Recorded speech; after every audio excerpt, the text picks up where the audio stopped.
the Shelton community, Shelton Laurel, was a hotbed for the Union sympathizers.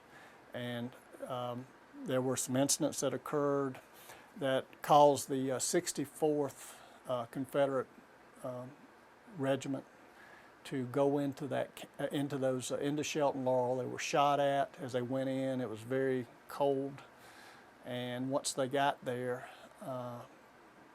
these men were taken prisoner, and boys, 12-year-old and 14-year-old, and so those events. I mean, that's kind of the backdrop. But major players would include Colonel Allen, and I believe I may be wrong, Lieutenant Allen, or well, two officers, Allen and Keith, and they were the ones that were ultimately responsible for the massacre.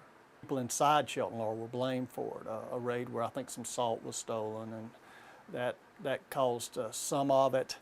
I think just a sense of getting back at Union sympathizers within the county, certainly, being seen as traitors, or as they were called, homemade Yankees at that time.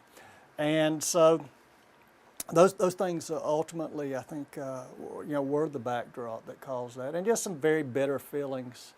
And I suspect some of it had to do with the tension between the more rural people in the county and the people within Marshall, within the towns. And I think there's a little bit of that. Nobody except Keith, when they went out there that day, knew they were going to kill him. I mean, everybody thought, besides Keith, that they were being marched to Knoxville to a stockade. And when the soldiers, when Keith ordered them lined up, the Confederate soldiers at first, and remember, all these people were from the same county. They knew each other. They had to. When that happened, the Confederate soldiers at first refused to shoot. And Keith told them, either you shoot or you line up with them. And I mean, that's just one of those horrific moments. And anybody who's sure of what he or she would have done in that moment, I don't think you can really know. And having been out to the massacre site and also the burial site, there's still a sense, I think, when you go to those places, that something lingers. Yeah, to me, the single most disturbing aspect of the Shelton Laurel massacre is that the youngest victim was also the last one to die, David Shelton. He was 12 years old, and he was taken out there with his father and an older brother, and obviously his other relatives. And he had been shot, and I mean, what's interesting about that is that when they were lined up, you wonder if somebody just didn't want to shoot him, because they actually hit him, but they didn't really seriously wound him. I think they hit his arm at first. And he saw all these other men killed. And when it was over, and he was the last one alive, he said, "You have killed my brothers and my father. Please let me go home to my mother. I will never, I will forgive you this." And then they went and killed him anyway. Yeah, and I think Leonard, knowing that one of his ancestors, particularly the doctor, was involved in this, knows that what can happen in a war is that, in a sense, we lose our humanity. And those men, those Confederate soldiers had been fighting.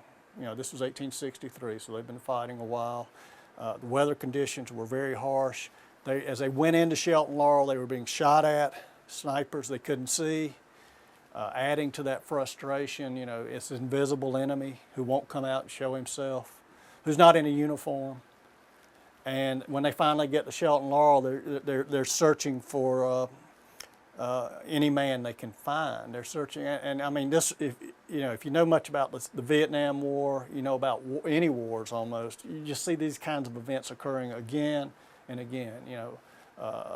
Groups that are under incredible stress, fear, anger, frustration, all these come in, and then these horrible atrocities occur. I think what happened at Shelton Laurel is a microcosm for what's happened time and time again in different places, and certainly in Nazi Germany, Rwanda, Kosovo, where people have lived together for generations suddenly turn on each other. And to me, that's just one of the most disturbing aspects of history. So I felt like what had happened at Shelton Laurel, while as far as the numbers was much smaller, in a sense, the same kind of sudden turning of neighbor against neighbor occurred there. So to me, it was an interesting topic in that way.